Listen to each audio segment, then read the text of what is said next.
Halo, balik lagi bareng aku Oka. Jadi kita bakal sembunyi-sembunyi. Aku bakal ngelanjutin buku Harry Potter dan Batu Bertuah chapter 11 Cermin Tarsah part kedua. Nah, kita langsung aja mulai. Jadi kemarin terputus, lagi-lagi terputus.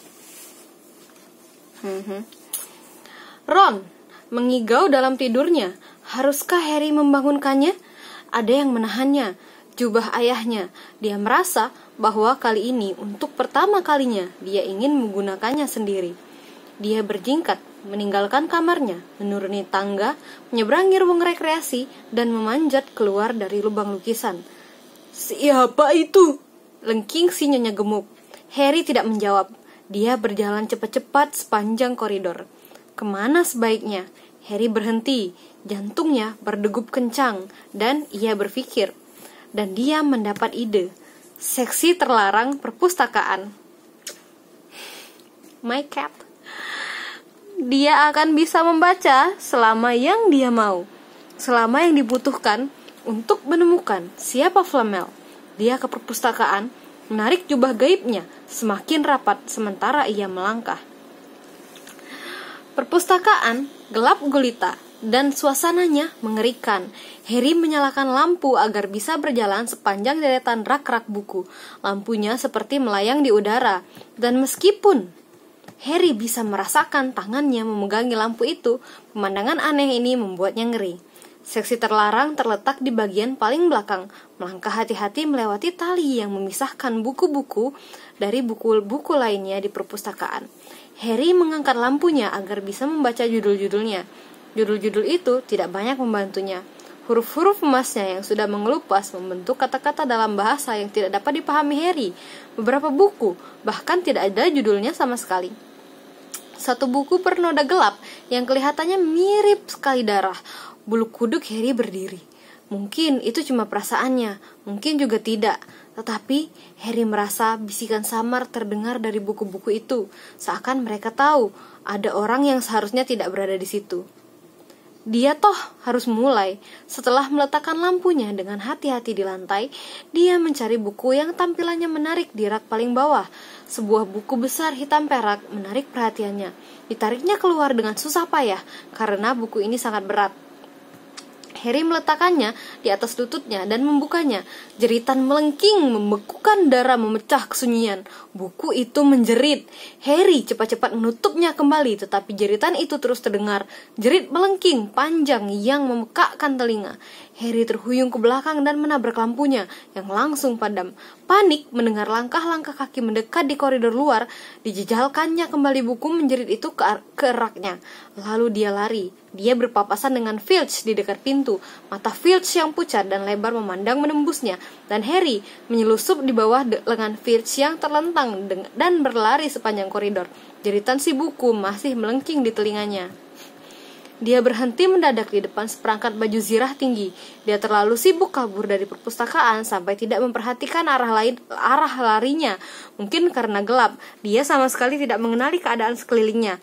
Ada baju zirah di dekat dapur, dia tahu, tetapi pasti berada 5 lantai di atas dapur. Dia sekarang, "Kau memintaku untuk langsung menemuimu, Profesor, jika ada yang berkeliaran di malam hari. Dan baru saja ada orang di perpustakaan. Seksi terlarang." Harry merasakan wajahnya memucat. Dimanapun dia saat itu, Filch pastilah tahu jalan pintas, karena suaranya yang lembut dan lancar terdengar dekat, dan betapa kagetnya Harry. Ternyata Snape lah yang menjawab. "Seksi terlarang? Ya, mereka pasti belum jauh. Kita akan menangkap mereka." Harry terpaku di tempatnya ketika Filch dan Snape muncul di sudut depan. Mereka tak bisa melihatnya, tentu, tetapi koridor itu sempit, dan jika mereka lebih mendekat lagi, mereka akan menabraknya. Jubah itu tidak membuatnya menjadi tidak padat. Dia mundur sepelan mungkin. Ada pintu terbuka sedikit di sebelah kiri. Itu satu-satunya harapan. Dia menyelinap masuk, menahan nafas, berusaha tidak menyenggol pintu, dan betapa leganya ketika dia berhasil masuk tanpa Snape dan Filch menyadarinya. Mereka berjalan terus dan Harry bersandar ke dinding, menarik nafas dalam-dalam, mendengarkan langkah-langkah mereka yang semakin jauh. Nyaris saja, sangat nyaris. Baru beberapa detik kemudian dia memperhatikan ruangan tempat dia bersembunyi. Kelihatannya itu ruang kelas yang sudah tidak terpakai. Meja dan kursi bertumpuk di salah satu dinding, juga tempat sampah terbuka. Tetapi bersandar pada dinding, menghadap ke arahnya, ada sesuatu yang tampaknya tidak layak berada di situ. Sesuatu yang kelihatannya sengaja disembunyikan di situ. Benda itu cermin luar biasa, setinggi langit-langit dengan bingkai emas terukir, berdiri di atas dua cakar. Ada tulisan terukir di bagian atasnya, Raistra ehruoit tup kavruoit on wushi. Kepanikannya mulai lentur. Setelah tak terdengar lagi suara Filch dan Snape, Harry bergerak mendekati cermin itu, ingin memandang dirinya, tetapi tak melihat bayangan apapun. Dia melangkah sampai ke depan cermin. Dia harus menutup mulutnya dengan tangan untuk mencegahnya menjerit. Buru-buru dia membalik. Jantungnya berdegup jauh lebih kencang daripada ketika buku tadi menjerit, karena dia tak hanya melihat dirinya di cermin, serombongan orang lain berdiri di belakangnya. Tetapi ruangan itu kosong. Dengan nafas memburu, perlahan dia menoleh kembali ke cermin. Itu dia, terpantul di cermin, pucat dan ketakutan. Dan di sana, di belakangnya, ada paling sedikit 10 orang lain. Harry menoleh lewat bahunya. Tetap saja tak ada orang. Apakah mereka semua juga tidak tampak? Apakah sebetulnya dia berada di ruangan penuh dengan orang-orang yang tidak tampak? Dan keajaiban cermin itu justru memperlihatkan semua orang itu, yang tampak maupun yang tidak. Kembali Harry memandang cermin. Seorang wanita yang berdiri tepat di belakang bayangannya tersenyum kepadanya dan melambaikan tangan. Harry mengulurkan tangan dan merasakan udara kosong di belakangnya. Jika wanita itu benar-benar ada di sana, dia akan bisa menyentuhnya. Bayangan mereka sangat berdekatan, tetapi dia hanya merasakan udara. Wanita itu dan yang lain hanya ada di dalam cermin. Wanita itu sangat cantik, rambutnya merah gelap dan matanya persis mataku, pikir Harry. Beringsut mendekat ke cermin, hijau terang, bentuknya persis sama. Tetapi kemudian Harry melihat wanita itu menangis, tersenyum, tetapi pada saat bersamaan menangis. Laki-laki jangkung kurus berambut hitam di sebelahnya memeluknya. Laki-laki itu memakai kacamata dan rambutnya berantakan sekali. Rambutnya mencuat di bagian belakang, persis seperti rambut Harry. Harry berada dekat sekali dengan cermin sehingga hidungnya nyaris menyentuh hidung bayangannya. "Mom," bisiknya. "Dad." Mereka hanya memandangnya, tersenyum, dan perlahan-lahan Harry memandang wajah orang-orang lain di dalam cermin dan melihat mata-mata hijau lain seperti matanya, hidung lain seperti hidungnya, bahkan seorang laki-laki tua kecil yang lututnya menonjol seperti Harry. Harry sedang memandang keluarganya untuk pertama kali dalam hidupnya. Keluarga Potter tersenyum dan melambai, dan Harry balik menatap mereka dengan tak puas-puasnya. Kedua tangannya menekan kaca, seakan dia berharap terjatuh ke dalamnya dan bergabung dengan mereka. Hatinya terasa sakit, setengah bahagia, setengah berduka. Berapa lama dia berdiri di sana, dia tidak tahu. Bayangan orang-orang itu tidak menghilang, dan Harry memandang terus sampai suara di kejauhan membuatnya tersadar.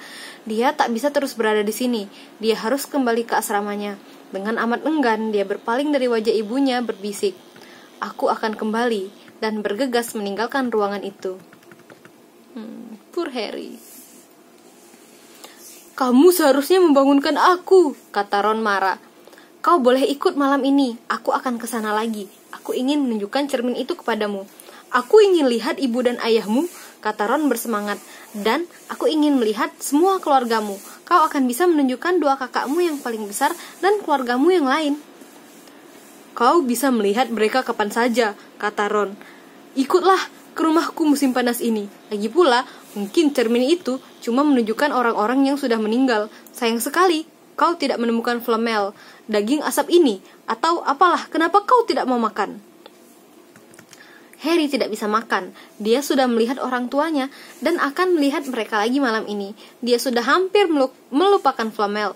Flamel kelihatannya tak begitu penting lagi. Siapa yang peduli yang dijaga anjing berkepala 3 itu? Sebetulnya peduli apa kalau Snape mencurinya? "Kau tak apa-apa?" tanya Ron. "Kau tampak aneh." Yang paling ditakuti Harry adalah dia tak bisa lagi menemukan ruang cermin itu. Berselubung jubah bersama Ron, mereka harus berjalan jauh lebih pelan pada malam berikutnya. Mereka mencoba napak tilas rute Harry dari perpustakaan, berputar-putar di lorong-lorong gelap selama hampir 1 jam. "Aku kedinginan," kata Ron. "Ayo, kita lupakan saja dan balik ke kamar." "Tidak," desis Harry. "Aku tahu ruangan itu ada di sekitar sini." Mereka berpapasan dengan hantu penyihir jangkung yang melayang ke arah berlawanan, tetapi tidak bertemu siapa-siapa lagi. Ketika Ron mulai mengeluh kakinya beku kedinginan, Harry melihat baju zirah itu. "Itu ruangannya, di sini, ya." Mereka mendorong pintunya. Harry menjatuhkan jubah dari bahunya dan berlari ke cermin. "Itu dia, mereka, ayah dan ibunya," tersenyum melihatnya. "Lihat," Harry berbisik. "Aku tidak melihat apa-apa. Lihat, mereka semua, kan sebanyak itu." "Aku cuma bisa melihatmu. Lihat baik-baik sini, berdiri di tempatku." Harry minggir, tetapi dengan Ron di depan cermin, dia tak bisa lagi melihat keluarganya, hanya melihat Ron yang memakai piyama. Ron sebaliknya, terpaku menatap bayangannya. "Lihat aku," katanya. "Apakah kau bisa melihat semua keluargamu mengelilingimu?" "Tidak. Aku sendirian, tapi aku berbeda. Aku kelihatan lebih tua, dan aku ketua murid." "Apa?" "Aku memakai lencana seperti yang dulu dipakai Bill, dan aku memegang piala asrama dan piala Quidditch. Aku juga kapten Quidditch." Ron memalingkan wajah dari pemandangan luar biasa ini untuk menatap Harry dengan bergairah. "Apakah menurutmu cermin ini memperlihatkan masa depan?" "Mana bisa. Semua keluargaku sudah meninggal. Coba aku lihat lagi." "Kau kan sudah puas melihat semalam. Beri aku kesempatan sedikit lagi." "Kau cuma memegang piala Quidditch. Apa menariknya? Aku ingin melihat orang tuaku." "Jangan dorong aku." Mendadak terdengar suara dari koridor. Mengakhiri perdebatan mereka tidak sadar telah berbicara keras-keras. "Cepat!" Ron menyampirkan jubah ke tubuh mereka ketika mata berkilau Mrs. Norris muncul dari balik pintu. Ron dan Harry berdiri diam-diam. Keduanya memikirkan hal yang sama. Apakah jubah ini berlaku untuk kucing juga? Setelah rasanya lama sekali, kucing itu berbalik dan pergi. Sudah tidak aman. Siapa tahu dia menemui Filch. Pasti. Dan dia mendengar kita. "Ayo!" Dan Ron menarik Harry meninggalkan ruangan itu. Salju masih belum mencair keesokan harinya. "Mau main catur, Harry?" tanya Ron. "Tidak." "Bagaimana kalau kita mengunjungi Hagrid?" "Tidak, kau saja." "Aku tahu apa yang kau pikirkan, Harry. Cermin itu. Jangan kembali ke sana malam ini." "Kenapa tidak? Aku tak tahu. Cuma perasaanku tidak enak. Lagi pula, kau sudah nyaris ketahuan beberapa kali. Filch, Snape, dan Mrs. Norris berkeliaran. Memang mereka tidak bisa melihatmu. Tetapi bagaimana kalau mereka menabrakmu? Bagaimana kalau kau menabrak sesuatu?" "Kau jadi seperti Hermione." "Aku serius, Harry. Jangan pergi." Tetapi Harry cuma memikirkan satu hal saja, yaitu kembali ke depan cermin. Dan Ron tak bisa menghalanginya. Malam ketiga, dia menemukan kamar itu lebih cepat daripada sebelumnya. Dia berjalan sangat cepat. Dia tahu itu tak bijaksana, sebab dia membuat suara, tetapi dia tidak bertemu siapa-siapa. Dan ayah dan ibunya tersenyum lagi kepadanya. Dan salah satu kakeknya mengangguk-angguk senang. Harry merosot duduk di depan cermin. Tak ada yang bisa mencegahnya tinggal di sini semalam suntuk bersama keluarganya. Tidak ada, kecuali... Wah, kembali lagi Harry. Harry merasa seakan-akan organ tubuhnya telah berubah jadi es. Dia menoleh ke belakang, duduk di salah satu meja dekat dinding. Tak lain dan tak bukan adalah Albus Dumbledore. Harry pastilah tadi melewatinya. Begitu bersemangat ingin segera ke cermin sampai dia tak melihatnya. Saya tidak melihat Anda, Sir. Aneh, salah. Aneh, bagaimana tidak kelihatan, membuatmu rabun, kata Dumbledore. Dan Harry lega melihatnya tersenyum. Jadi, kata Dumbledore, turun dari meja untuk duduk di lantai bersama Harry. Kau seperti beratus orang lainnya sebelum kau telah menemukan kesenangan yang bisa didapatkan dari cermin Tarsa. Saya tak tahu namanya begitu, Sir. Tapi kurasa sekarang kau sudah menyadari apa yang dilakukan cermin itu. Cermin itu memperlihatkan keluarga saya dan memperlihatkan kepada Ron. Salah. Iya, bener. Dan memperlihatkan kepada Ron dirinya sebagai ketua murid. Bagaimana Anda tahu? Aku tak perlu jubah agar bisa tidak kelihatan, kata Dumbledore lembut. Nah, sekarang bisakah kau pikirkan apa yang ditunjukkan cermin Tarsa kepada kita semua? Harry menggeleng. Biar ku jelaskan. Orang yang paling bahagia di dunia bisa menggunakan cermin Tarsa seperti cermin biasa, yaitu kalau dia memandang cermin dan dia hanya melihat dirinya seperti apa adanya. Apakah ini membantumu? Harry berpikir, kemudian dia berkata perlahan, cermin itu memperlihatkan kepada kita apa yang kita inginkan, apa saja yang kita inginkan. Ya dan tidak, kata Dumbledore pelan. Cermin itu hanya menunjukkan hasrat hati kita yang paling mendalam. Kau yang tidak pernah kenal keluargamu, melihat mereka berdiri mengelilingimu. Ronald Weasley, yang selalu merasa dirinya minder dengan kesuksesan kakak-kakaknya, melihat dirinya berdiri sendiri menjadi yang terbaik di antara mereka. Bagaimanapun juga, cermin ini tidak memberi kita baik pengetahuan maupun kebenaran.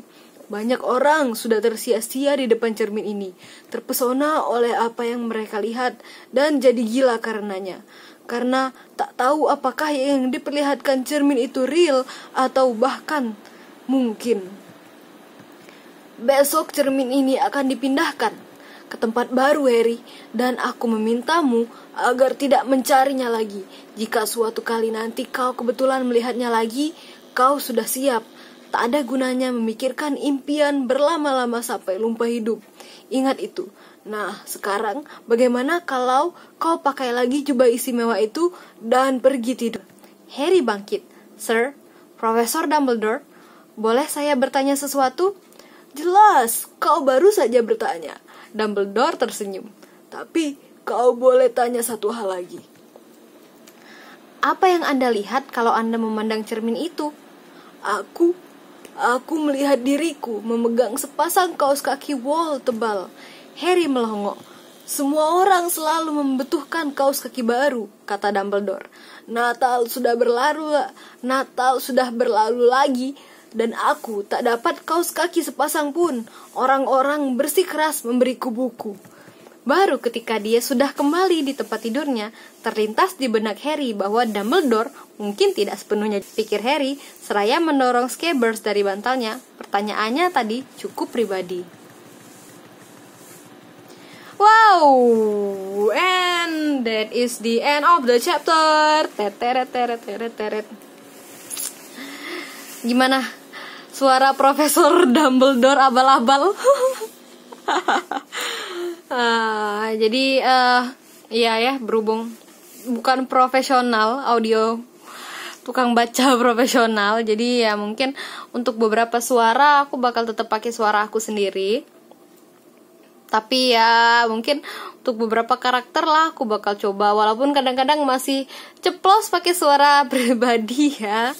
Harap maklum aja. Semoga kalian semuanya suka sama buku Harry Potter, dan sampai ketemu lagi di chapter 13 di video selanjutnya. Bye bye.